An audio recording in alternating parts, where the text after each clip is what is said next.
Hallelujah, praise the lord. প্ৰভু যীশুৰ মধুৰ নামত আপোনালোক সকলোকে স্বাগতম জনালোঁ। ঈশ্বৰক ধন্যবাদ দিওঁ, সুন্দৰ সময় দিন আমাক ঈশ্বৰে দিলে।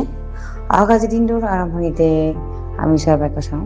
আজি বাক্য আমি লৈছোঁ গীতমালা 40 অধ্যায়ৰ 1 পদ।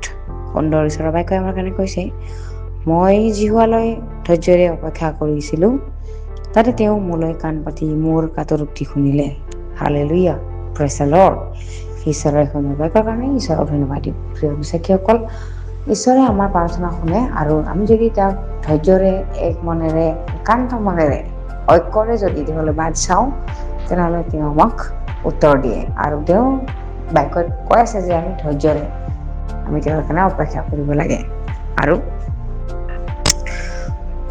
দাৱীদে যেনেকৈ কৈছে যে মই জিহুৱালৈ ধৈৰ্য্যৰে অপেক্ষা কৰিছিলোঁ। আমি দাৱীদৰ জীৱনটো যেতিয়া বাইবেল পঢ়োঁ, আমি তেতিয়া গম পাওঁ তেওঁ কেনেকৈ জিহুৱাতে ভৰসা কৰিছিলে আৰু জিহুৱাতে নিৰ্ভৰ কৰিছিলে।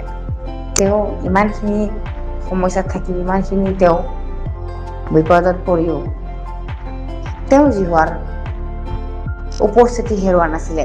তেওঁ জিহুৱাৰ কাষত কাতৰোক্তি কৰাটো, জিহুৱাৰ কাষত সমৰ্পণ কৰাটো তেওঁ এৰা নাছিলে। ঠিক তেনেকৈ আমাৰ জীৱনতো আমি জীয়াই থকালৈ জিহুৱা যে আমাৰ ঢাল হয়, জিহুৱা যে আমাৰ আশ্ৰয় হয়, আমি পাহৰিব নালাগে। আমি তেওঁৰ ওপৰতে সমৰ্পণ কৰিব লাগে, তেওঁৰ ওচৰতে আমি চাপি যাব লাগে। হালেলুয়া। আৰু আমাৰ কাতৰোক্তিলৈ তেওঁ কাণ পাতে, কিন্তু এদিন দুদিন নহয়, আমি সদায় দিন কৰি থাকিব লাগিব। আৰু জিহুৱাৰ আত্মাই যেনেকৈ আমাক আজ্ঞা দিয়ে, তেনেকৈ আমি জিহুৱাৰ আজ্ঞাৰ মতেদি আমি চলিব লাগিব।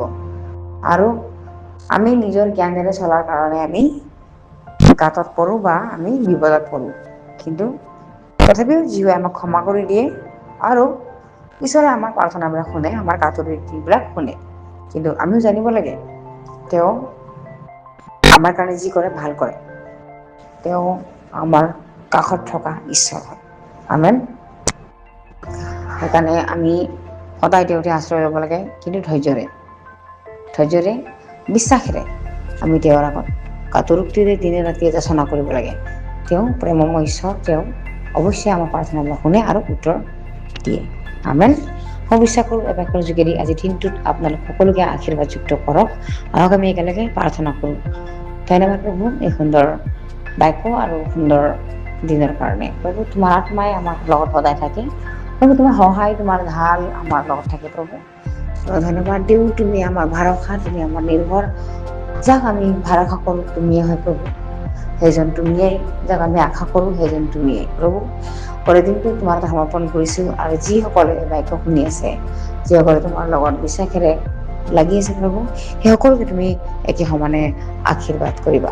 এই সকলো ছুটি যাচনা নাচৰথীয় প্ৰভু যীশু খ্ৰীষ্টৰ নামত অৰ্পণ কৰিছোঁ। আমেন।